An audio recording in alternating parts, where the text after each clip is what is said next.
Have you ever walked a lonely path at night and felt as though unseen eyes were watching you?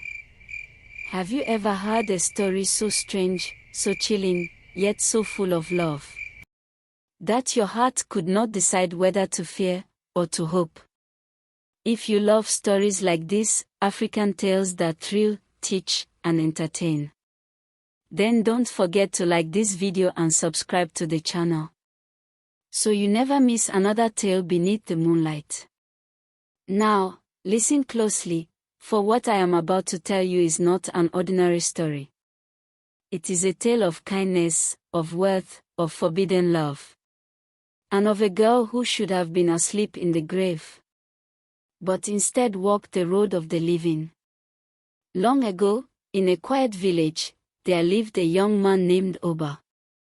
Life was cruel to him.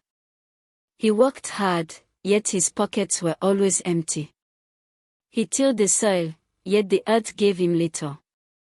At night, he lay awake whispering to himself, "Should I turn to rituals? Should I sell my soul for wealth?" But one night, when the moon hid behind dark clouds, Oba's life changed forever. As he walked the lonely path home, he saw her. A girl, standing still in the shadows of the great Iroko tree. Her beauty was like moonlight, soft, irresistible, yet her eyes carried a sorrow that no living maiden should bear. And with a trembling voice she said, "Good evening, brother. I have nowhere to rest tonight. Will you help me?" Oba's heart pounded. He knew no maiden should walk the path at that hour. But something about her voice, something about her helplessness, melted his fear. "Yes," he said slowly. "Come with me. My home is small, but it will shelter you." And so the girl followed him. From that night, strange things began to happen. Her name was Ezin. She never ate much.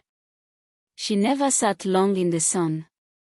Yet she swept his compound, fetched water, and spoke with a calmness that soothed his troubled soul. Then came the miracles. Oba's dying crops began to flourish. His traps caught game where there was none. Money seemed to fall into his hands like ripe fruit from the trees. Oh, the villagers whispered, "Oba has found charms. His wealth is not ordinary." But Oba knew, it all began the day Ezin entered his hut. Slowly, kindness turned to affection. Affection to love. One evening, unable to hide his heart, Oba said, "Ezin, since you entered my life, joy has followed you. My heart is no longer mine, it beats only for you." Silence. The fire cracked between them. Then Ezin whispered, "Oba, there is something you must know."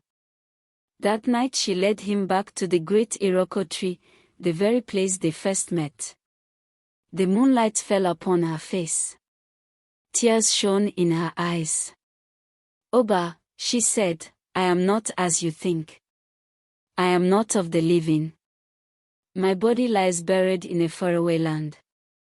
I wander because my spirit found no rest, until your kindness welcomed me. I gave you wealth because your heart was pure. But I stayed because I love you." Oba staggered back. A spirit. A ghost. The woman he loved was not alive. Yet she stood before him, breathing, crying, trembling. "I cannot return to the living," she said, "but if you will keep me, I will never leave your side." That night, Oba could not sleep. His mind tore in two. How can I love a spirit? What will the villagers say? But how can I let her go, when my soul is bound to hers? And each time doubt whispered, he remembered her eyes that carried love deeper than any he had ever known. At last, Oba called her.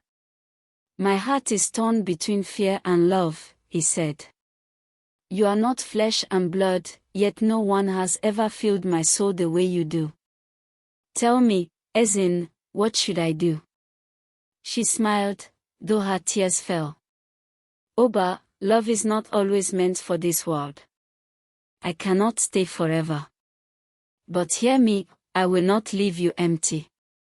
I will be the spirit that guides your steps, the whisper in your dreams, the hand that guides your fortune.